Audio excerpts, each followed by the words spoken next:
Master web development with SkillBakery. Hey everyone! Ready to level up your web dev skills? Introducing SkillBakery.com premium courses starting at just $6 or 500 rupees. Sign up today and learn in-demand skill sets. Unlock your potential today at SkillBakery.com. Hello and welcome to another exciting video. Now in this one, we'll be learning how to squash a comment. Now, as a concept, let's understand what exactly it means.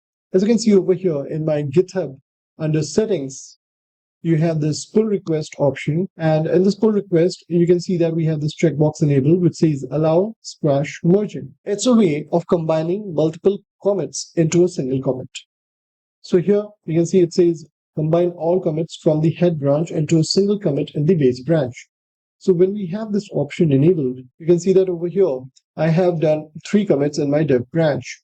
So each one of these contains some line items over here in the readme.md file.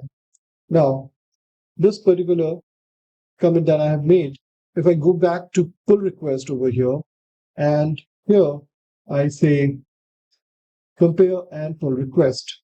When I do this, you'll notice that under right option, you do not get the default commit that we usually get when we just commit a single change from one branch to other.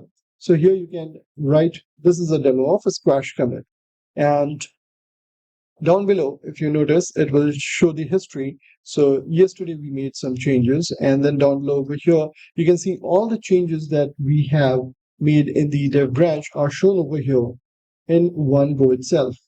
Now, if I go over here and say create pull request, this is going to create a request for us. And over here, you can notice that by default, the reviewers is assigned to KPritaPS over here, which we explored in our previous lecture. Now, once you do that, you will notice this option coming up saying squash and merge.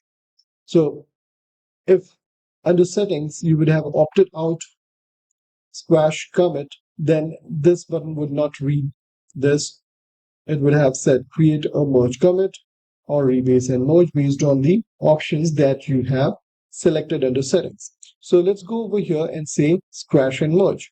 So this way you can see that it's combining all the 3 commits that we made in our dev branch, and here we are saying confirm.